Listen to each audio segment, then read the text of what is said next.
Jeg kom sgu lige til at stoppe min optagelse, så det bliver for første gang en second take. Ej, det er faktisk sket en gang før. Nå. Efter vi skal i gang med min top roll træning. Jeg lovede lige fra i gårs video, at jeg vil lave en lille update på hele mit schedule. Fordi jeg har fået den der pulley overfra.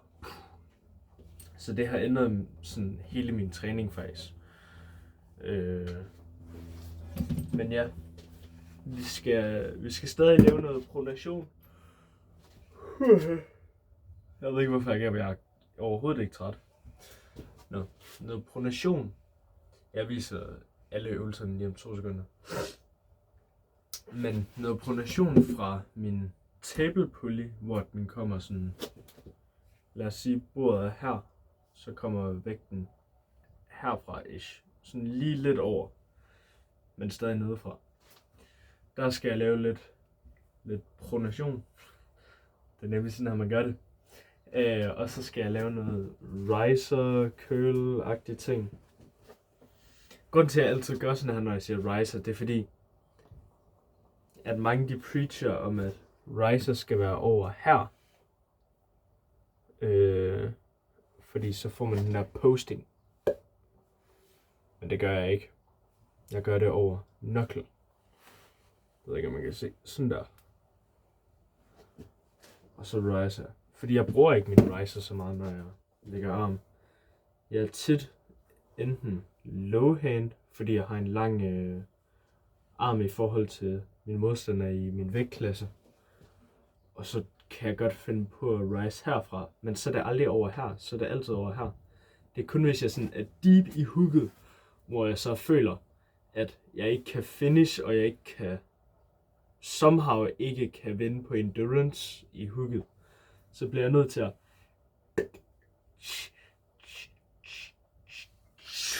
og se om jeg kan finish i et top roll, bare se om jeg kan blive ved med at climb. Der climber jeg over her. Men det er så sjældent det sker, at jeg vil hellere bare træne over knuckle, fordi det er meget mere min stil, den her knuckle. Nå. Jeg tænkte lidt på, om jeg skulle gøre det her med et viskestykke eller ej. Så jeg tænker, jeg gør begge ting på videoer, så må jeg lige give mine tanker. Så kan jeg også lige være med på det, I guess. Men her der er det som sagt, det er så ikke som sagt, fordi jeg har ikke snakket om det, men for mig, der har jeg et sticky spot sådan her-ish.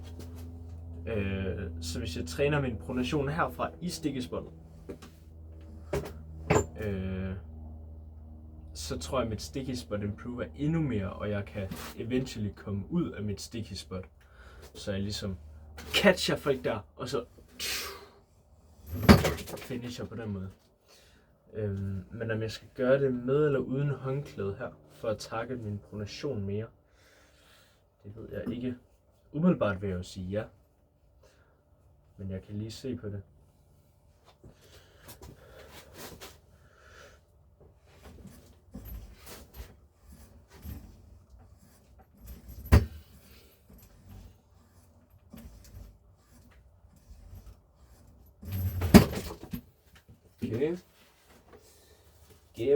Okay.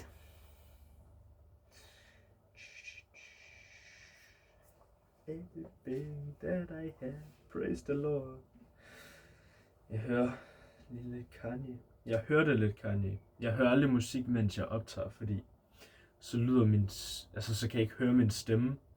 Og når jeg ikke kan høre min stemme og snakker, så det kommer til at blive lidt kompliceret. Og så kommer mine sætninger til at være lidt volapyk nogle gange.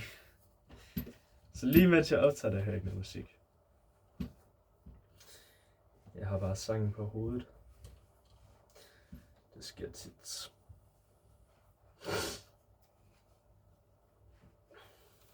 Okay.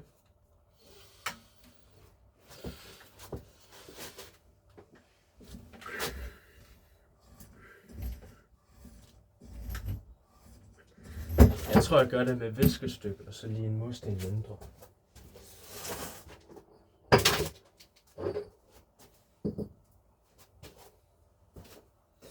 Jeg prøver lige det her. Fordi det føles ret godt med viskestykke. Det var også min umiddelbare tanker, det var, at det vil føles bedre med viskestykke. Fordi at man targeter pronation mere. Det er som om altid, når man kører lidt lav vægt, og så med viskestykke på, så det er næsten altid bare bedre. Om man laver rise og pronation, whatever. Alle de der små håndlede ting. Selv sådan, kickback kan endda føles bedre med et lille viskestykke, eller håndklæde, eller en klud. Nå.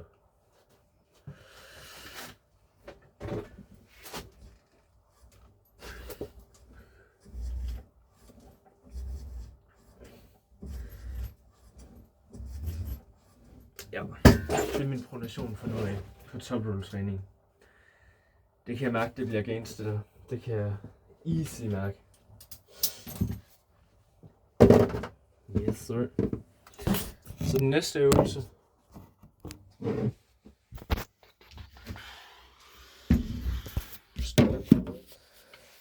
Det bliver håndklædet. Jeg har bare taget et håndklæde, og så har jeg puttet nogle af dem her rundt om. Jeg har lige lavet en knold, og så dem her, sådan at den ikke ryger op igennem knolden. Yes. Bum. Klipser den fast. Og så bare, tage fat igen. Min knuckle her. Den ryger direkte op i midten.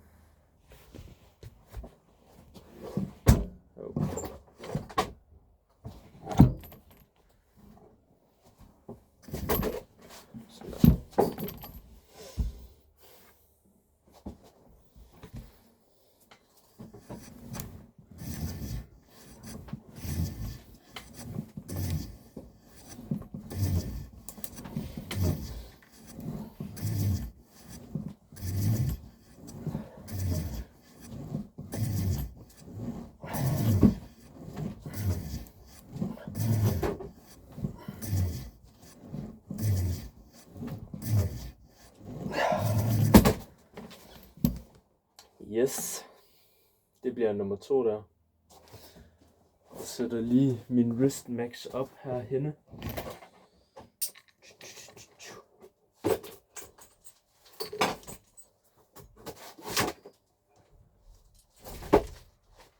Og mister. Kanye.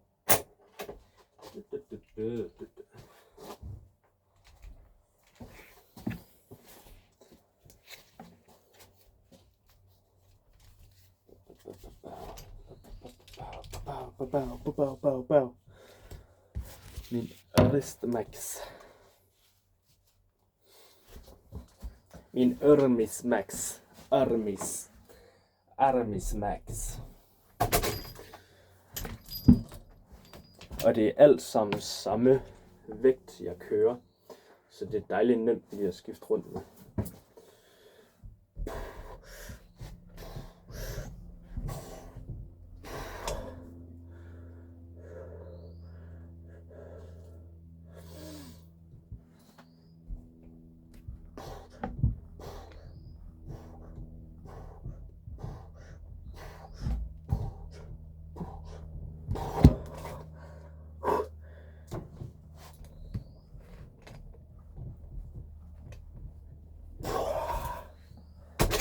Armis. Davai, Armis. Davai. Nå. Ja. Nu er jeg begyndt at... Det var noget, jeg sagde før, men det lige blev cuttet, fordi at jeg lige kom til at ende videoen hurtigt. Den her sok her, eller hvad end det er, pose, kalkpose. Jeg er blevet lidt bedre til at bruge den. Jeg plejer at gøre. Også. Der var håndklædet lige over. Sådan der. Jeg plejer at have den på bordet, sådan lige rundt om her. Så plejer jeg bare at gøre sådan her lidt. Bare lege lidt med den som sådan, hvis I kan huske de der squishies, så bare lige sådan.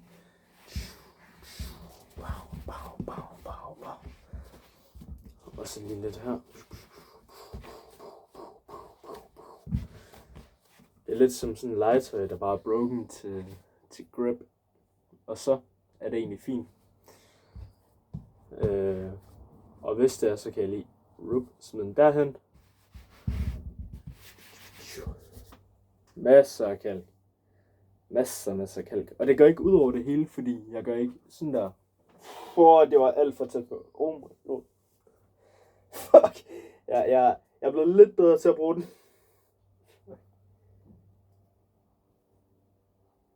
Ja. Så det er ikke over det hele, fordi jeg ikke gør sådan der. Så ryger det bare ud over det hele. Kan man se det? Ja, det kan man godt. Så spørg her. Noget her. Squishy. You tell me squishies. Jeg ved ikke, om I kan huske det. Nej, det er også... Det er elite ball knowledge, man skal have der. Men det var det. Jeg skal træne med Mads og forhåbentlig armwrestling press her på søndag. Skal vi se mig.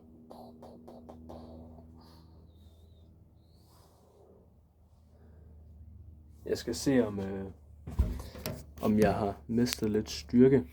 Jeg er i hvert fald begyndt at cutte lidt. Jeg burde ikke have mistet styrke. Jeg plejer altid at blive stærkere, når jeg cutter. Men det er fordi, at jeg blev bare så inspireret, så jeg skal så ned til... Jeg skal til EM næste år, tror jeg. Det gider jeg godt. Ned og compete i 63 kilo vægtklassen. Det er lige 9,5 kilo mindre, end jeg vejer lige nu. Men jeg tænker, hvis jeg ryger ned på 65-66 cirka, og så watercutter det sidste, så burde jeg godt kunne gøre det. Og der er et år cirka til. Og jeg skal gå fra 72 til 65-66. Det burde være muligt. Jeg har allerede tabt mig 2 kilo cirka. Jeg var på 74,5, der hvor jeg lavede min pull-up rekord.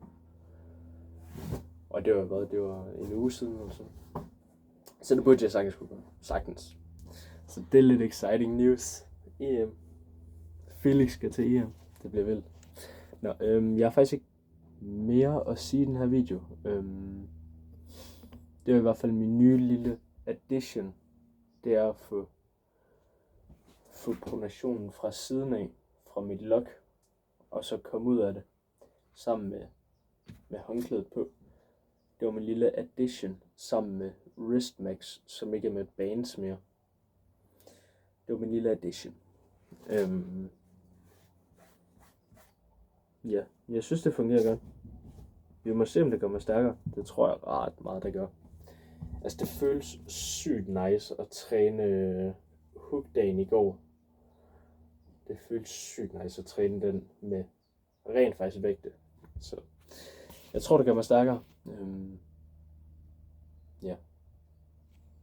Vi laver lige outroen igen. Jesus elsker dig, selvom du ikke har lyst til det. Vi ses.